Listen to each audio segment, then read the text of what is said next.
Welcome back, guys. Today's review is going to be on the Engwe Engine Pro. It's a fat tire, dual suspension, foldable e-bike. Is it the one for you though? Well, I don't know. We're going to review it. We're going to find out. So let's get into it. My friends at geekbuying.com, they sent me the Engwe Engine Pro. You can purchase it for $14.49, but because of their discount code that they're gonna have, you can get this bike for $13.69. We're gonna see if it's worth it because they saw my review on the Engwe X26 and they saw the love and hate relationship I've had with that bike. If you haven't seen that, well, you can check that out here. And they went ahead and they sent this to me saying, hey, we think this will change your mind about the Engwe brand. The Engine Pro only comes in one size. And they say that the ideal riders for this is 5'2" to 6'8". It also comes in 4 colors. You have black, gray, blue, and Aurora. The Engine Pro weighs 68 pounds and it has a maximum payload capacity of 330 pounds. It is a Class 3 e-bike, which means that'll take you up to 28 miles an hour. But with this bike, you can do it via the throttle or pedal assist. Engwe says that the Engine Pro will do 75 miles on a single battery charge. Now, if you've seen any of my videos, you know that that is never the case. And one of the things is because it's, my weight. It also has to do with my riding style and the different terrain that I put it on. So we're gonna see how many miles today we can get out of this bike. The Engine Pro uses a 48-volt, 750-watt direct hub motor, which has the ability to go to 1,000 watts of peak power. It also has 55 Newton meters of torque. It has a Shimano 8-speed transmission, a Shimano tourney derailleur with a derailleur guard, and trigger shifters. The middle suspension says it can hold 1,000 pounds. As long as it moves up and down and works, I'll be happy. For stopping power, the Engine Pro uses a Logan 2-piston hydraulic brake system with 160 millimeter rotors on the front and rear. If you notice, it's starting to sprinkle on me a little bit, but it doesn't matter with this bike. It's IPX rated, so rain's not gonna hurt it when you take it out. Another thing the rain's not gonna hurt are these big beefy tires. These are 20x4. They have a really aggressive tread on them. They're puncture resistant. They're sitting on this one-piece magnesium wheel. It has an adjustable front fork with about 88 millimeters of play. You can lock it, you can unlock it, and you can adjust the preload on it. The battery is a 48-volt, 16-amp, 768 watt-hour battery.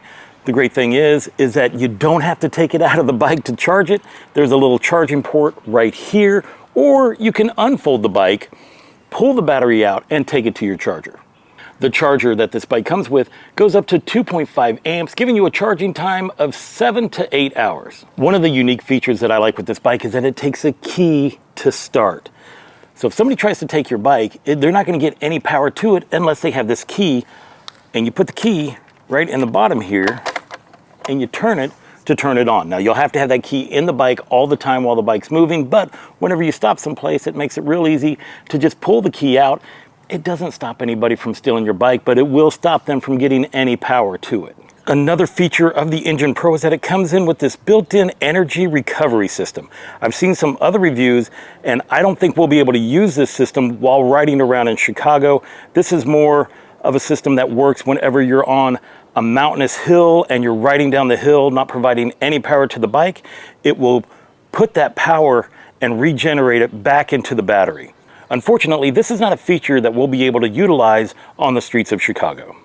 Additional features include color matching metal fenders. You have a rear rack here that's pretty beefy, holds 55 pounds, quick release seat post, a heavy padded seat, metal foldable pedals, and an adjustable stem. Now, folding this bike is pretty simple. All you have to do is just unhook this lever here, this one here, bring it down like that, and just fold it back. When it is folded up, it is only 40.9 inches wide. It also has a metal stand at the bottom to help protect your chain and your sprocket. Cockpit Operations. On your left-hand side, you'll see this nice set of leather grips. They are double clamped right here. Here's your throttle. Underneath here is a horn. To turn the bike on, first you have to have the key in the on position. Once you have that, then you can just hit the power button, hold it down, the bike fires right up. It has a nice color display. You can use your up and down arrows to go through the different pedal assist modes. By holding down this I button, it goes from normal to sport to eco. We're going to go through all those different settings on the road trip. Right here you can turn on your headlight. As you can see, the screen dims. The headlight comes on, but so does the tail light. And whenever you hit the brakes, it gets brighter. Even without the headlight on, the back brake levers activate the brake lights. Just by scrolling through the I button, gives you different things: max speed, max time, average distance, power wattage. We're going to be using that during this trip for sure. It also has cruise control feature in it, and to adjust those settings, you can hold the plus and minus button down. From there, it takes you into the data setup. Right, you can clear the data from your trip. You can set it up for like units. So if you're, US, if you need miles or kilometers, you can set the brightness of the screen, how long it takes for the power to turn off and on, and the speed limit. So when you click that, mine was already set to 31 miles an hour, so there's nothing to do there. We're gonna go back. Personalization. This is the CRU. This is if you want the cruise control on or off.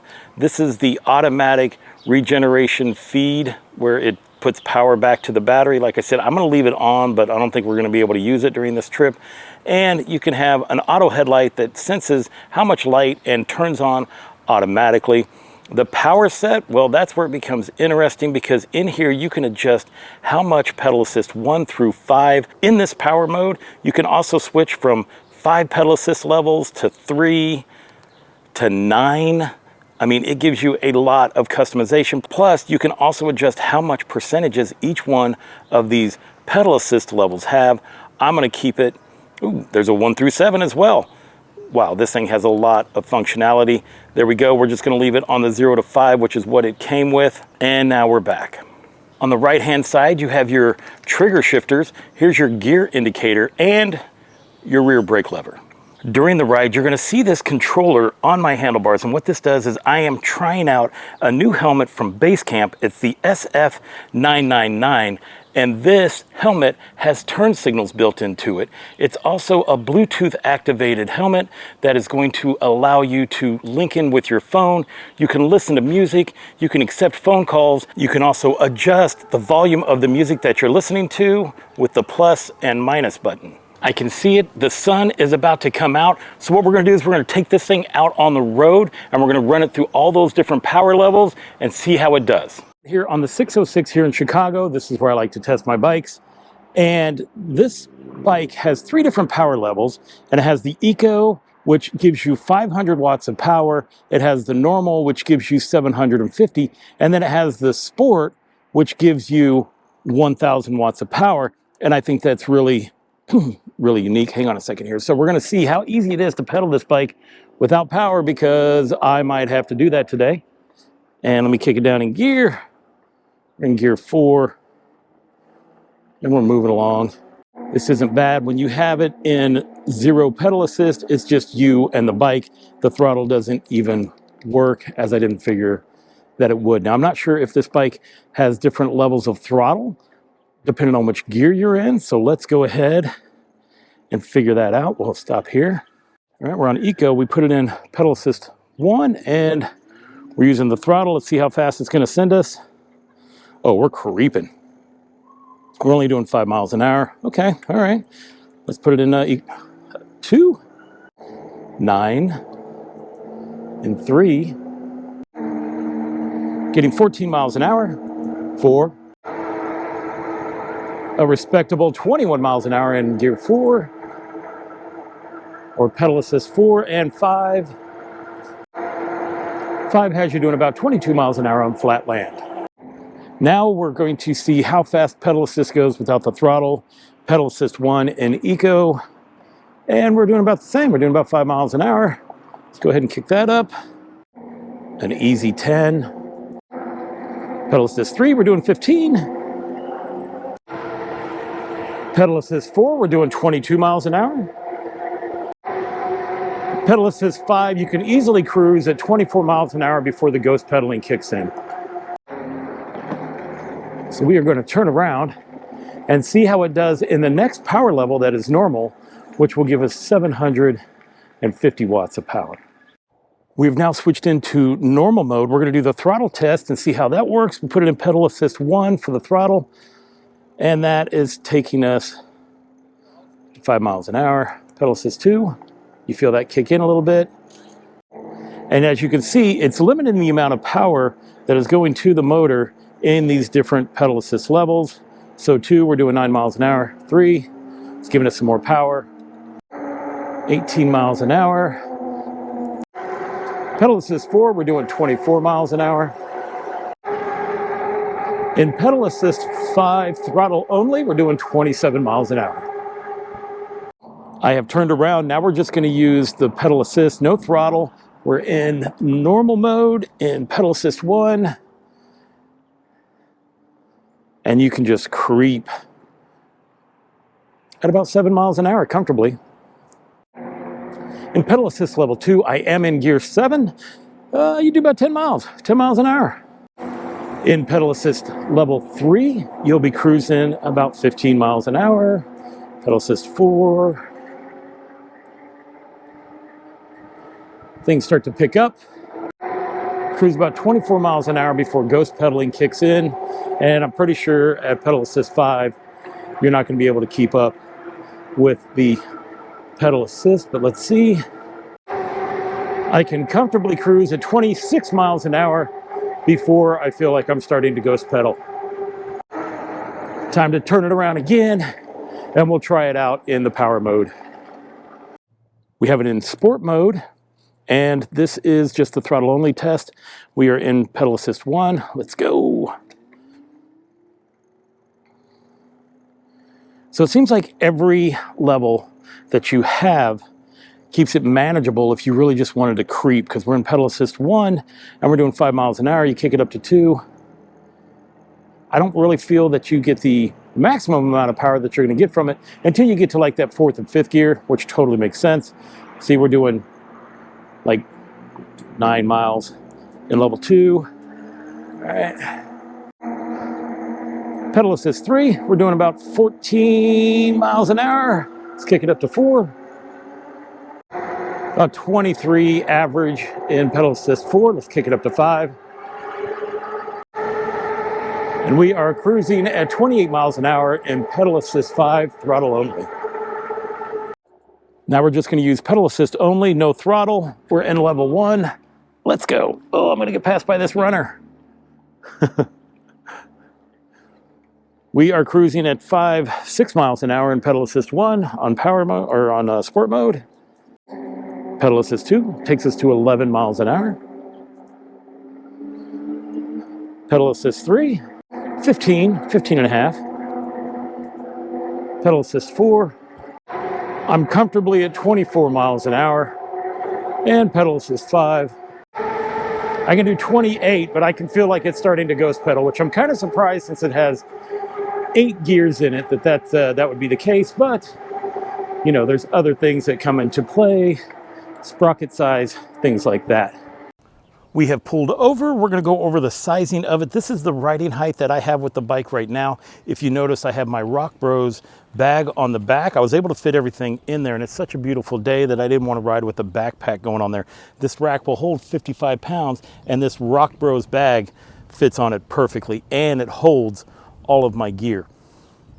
This is the riding height that I have. This is how low the seat goes.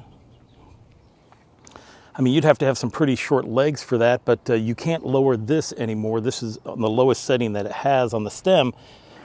But if we go up to the highest point that it shows, which is right here, and we take this up to here, that would be the highest setting on each parts of this bike. So we're going to go ahead and put it back to where it was, or where I think it was. There are no markings on this, so finding the spot is not the easiest. We'll just go ahead and put this back down. Now this bike is 69 inches, which means that whenever I stand it up to get it into the garage in between my two cars, well, it's the same height as I am. There. Easy breezy. Do note that when you put something on the back, this is a full suspension bike, so this part will bounce up and down, but it doesn't bounce around too much. Just make sure that whenever you're packing something, you don't have it totally shoved underneath the seat, or it could get crushed. All right, let's go check out the hills and see how this bike does in each one of its power levels. Here we are to do the hill test. I'm in ECO Pedal Assist 5. We're going to try to see if we can make it up throttle only. This is only giving us 500 watts, and let's go see how it does.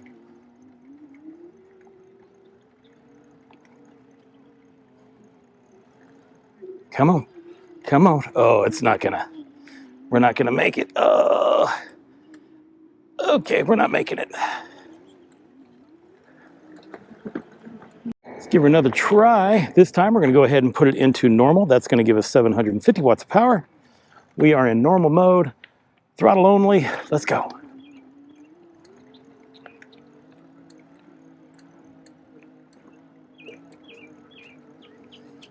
Well, we're not making it much farther. I mean, it's giving us like 650 watts of power, but oh, we're not done though. We're not done. It's still going. It's still going. But this part of the hill is going to take us out right here. Oh, oh, oh. Well, look at that. It looks like we are going to make it up this hill. We made it on normal mode. It wasn't fast. So let's go ahead and see how it does on sport mode. I expect more from sport mode. We're in sport mode. Here we go. Throttle only. Let's go. There we go. It's giving us almost 1,000 watts of power. But we are still creeping. Let's not forget that this motor only has 55 Newton meters of torque, but I don't see it doing much better than the normal mode that was giving us 750, even though it does show that it's trying to give us more power. And we did make it up to the top, but obviously not much more speed, power, or any of that. But we do know it'll make it up on both normal or sport mode.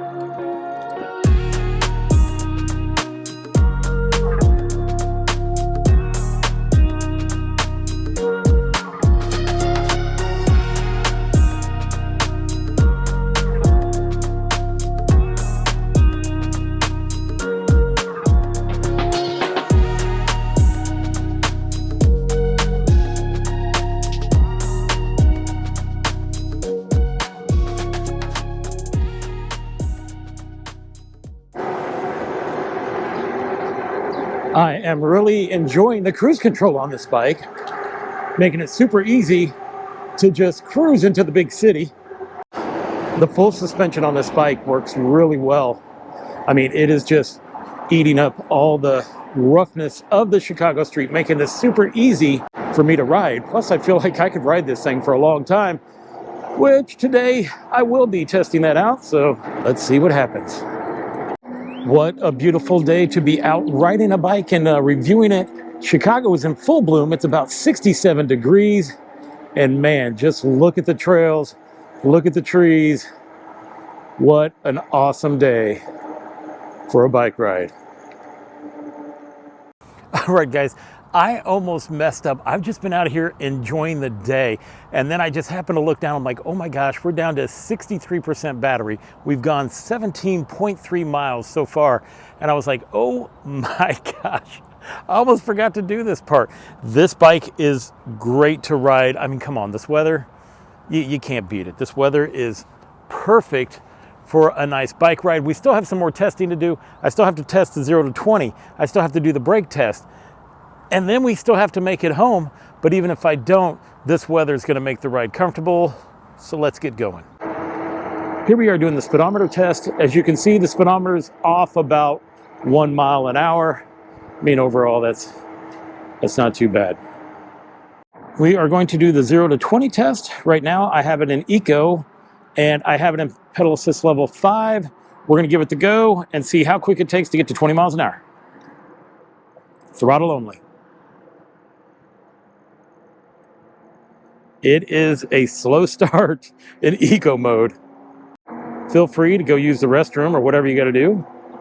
I'm going to take a nap. I'll let you know when we hit it. It won't even do 20 miles an hour.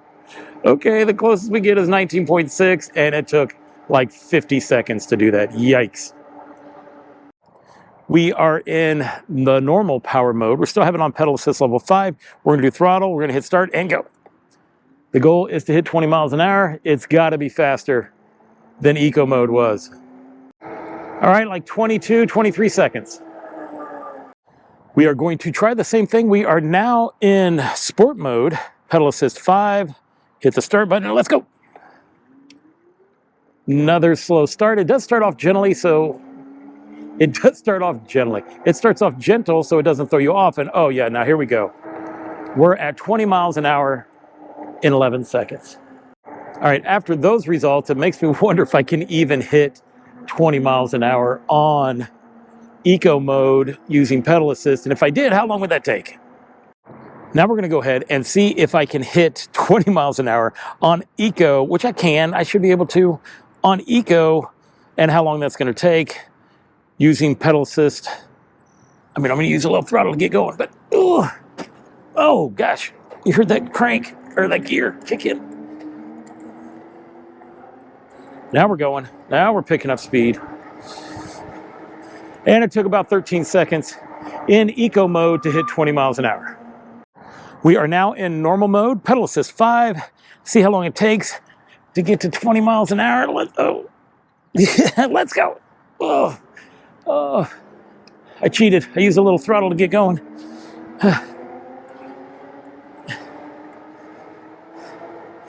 11 seconds. Now we're in sport, pedal assist 5. Let's see how long it takes for us to hit 20 miles an hour using pedal assist. Let's go. Oh. Ooh.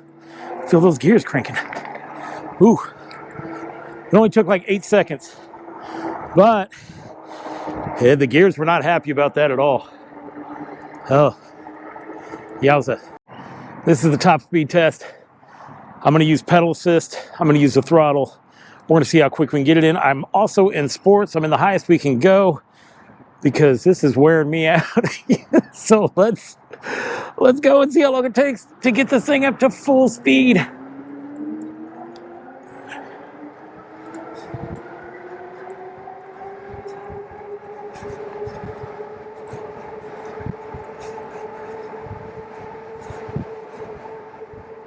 Oh, it took like 15 seconds to hit 28 miles an hour. I'll take it. I will take it. Let's go ahead and do the brake test. We're at 50% battery power as well. We are here to do the brake test, and let's go. We're going to get this thing as fast as we possibly can and then hit the brakes. Hopefully I'll not be in that guy's way.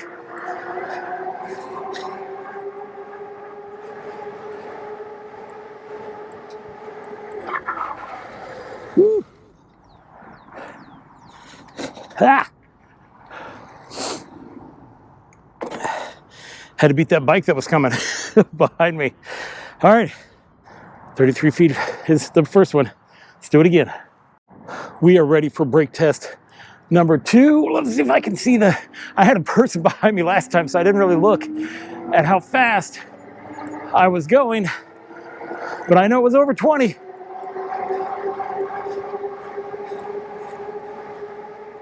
26. Oh, that's like 38 feet.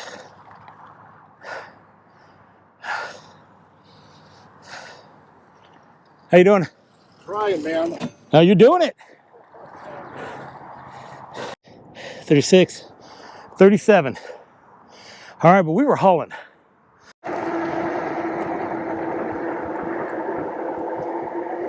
We just hit 22 miles. We are at 41% battery power, and we are heading back towards home, but we're going to take the scenic route because what a beautiful day. Seriously, what a great day to do a bike review and go for a bike ride. Now, after all that testing, I did go ahead and I put it back into normal power mode. We're still in pedal assist 5. I'm still in gear 8. But I feel like this is the most common, and this is the one that would be used the most Plus, I'd also like to make it home. I'm not sure if you guys can see this, but this is why I would rather take a bike. Look at that traffic here in Chicago. And because of that, I ride a bike 95% of the time. This cruise control feature keeps kicking in, and I'm here for it. One thing I appreciate is that I don't find much of a delay in the throttle. Well, the throttle kicks on like right when you put it down. It just doesn't launch off. Doesn't matter what pedal assist level you're in. It's not gonna just launch forward. It's gonna creep forward. And the other is the pedal assist when it comes to the pedals on how soon it kicks in. It seems to kick in relatively soon, basically a quarter of a turn, and you're going. This bike has a walk mode, and to activate the walk mode, all you're going to do is hold down on the minus button, and then after a couple seconds, as you can see the display, it turned into a little walk person, and you are going at 1.9 miles an hour, which is awesome, really, because this is a comfortable walk. It's not going to lunge you ahead where you feel like you have to keep up with the bike. As a matter of fact, this is probably the perfect speed. We are at 20% battery power. We're at 26.8 miles. We're heading back. I really feel like we're in a good spot. I think we're going to be really good. It's going to be really close when we get home. I am just now entering the 606 trail. That means it is 3 miles from my house. We're at 28.6 miles. We have 2% battery power. I don't think I'm going to make it, but at least we should be close enough to where I can ride this bad boy home. We are already at 0% that it's showing on the battery, but it's still giving us 300 plus watts while we're riding. I feel like the amount of battery power that we had from 20 dropped down to 7 real quick. And now this is where we're at. On your left. I expected this horn to be louder. It's not that loud. And on the other ones that I've ridden that have the electric horns, they seem to be a lot louder than this. One thing I have noticed with this bike is that unlike other ones, when the battery gets low and it starts to drop like 5%, or those single digits, 5%, 2%, that it starts to pulse or take power away, this bike has kept me at the same pace. I haven't felt like I've had to do any changes to it. I mean, we're now down to 170 something watts of power that it's delivering, as opposed to the 500 or 750 or 300 that it was giving me. But it's not pulsing. It's not making it to where it's not making it difficult to ride. We're still getting 150 watts of power. I did shift down into 7th gear. We are slowing down a little bit by a couple miles an hour, but I'm still impressed by the power delivery that this bike is given. We might actually make it. Now we are getting to where it's a little bit more difficult. We're only getting about 100 watts of power going, which is still helping me move along. But I have switched it down into 6th gear instead of 8. Make it a little bit easier for me. We're still moving those 16 miles an hour. Oh, why not? I wonder if the throttle works at this low. We'll give that a try once I get off this road right here. Woohoo! All right, let's hit the throttle, see what we get. Do we have any throttle power? Yes, we do. We're cruising at 12 miles an hour, throttle only. And look, you're just watching the power meter it's just eating it up. Also impressive, a lot of other bikes, when it gets this low on power, especially 0% battery, and it's down into the hundreds, that it would not give you any throttle at all. And this bike still does. So Engwe, bravo. Bravo on the Engine Pro. We just now hit 0 watts of power. See how many miles we've gone. 31.7 miles. That's pretty impressive. Now I'm only a few blocks from home. We'll see you there for my final thoughts. We are back. I am impressed on how far this bike went. It went 31.8 miles. And the funny thing is not only is that awesome for a fold-up bike, but that's awesome for any of the bikes that I've tested in general. The ride was super smooth. This bike is super solid. So whatever the upgrades that Engwe made with the Engine Pro is spot on. There are only two things that I would possibly see me changing on this bike in the future, and that would be maybe if they could add one with a higher torque level, which would make it easier going up those hills. Of course, I did those from a dead stop in those different power settings, and a louder horn. But besides that, there's nothing else that needs to be changed with this bike. Oh, you know what I almost forgot? I almost forgot about the ghost pedaling. I was having such a good time riding this bike that I forgot about the ghost pedaling at higher speeds. Now, it's definitely not a deal breaker when it comes to this bike because you'll enjoy it no matter what, but it is something that is an issue that could be fixed easily by changing out the teeth in the front sprocket. I can't remember which way, but it's totally fixable. Not a deal breaker, but it is something that I did want to remind you about. I mean, those are just wish list things anyways. I'm not saying they would need to do that, but on its own, this bike is a great deal. It's a solid bike. I mean, really, the Engine Pro has kind of changed my mind on how I feel about the Engwe bikes. This was a great day to go for a ride, and this was a great bike to take that ride on. It really was. So if you are interested in one of these bikes and you've been checking it out, debating on whether you should get it or not, I recommend it. I literally do. This is a great bike. So I want to thank my buddies at geekbuying.com who sent me this bike. And if you are interested, you can go ahead and use my link down below. It'll go straight to their site. And use the coupon code that I have. It'll help you get this bike for $1,369, which is like the cheapest I've been able to find it so far. If you are interested in this Basecamp helmet, well, go ahead and use my description down below. There'll be a link and also a discount code for 5% off. Along with that, when I hit 3,500 subscribers, well, I'm going to buy somebody one of these helmets. So all you have to do is comment in any of the videos from here to the giveaway point to be entered in the contest. I want to thank you guys for going on this trip with me and sticking along to the end of the video. So until I see you again, enjoy the ride.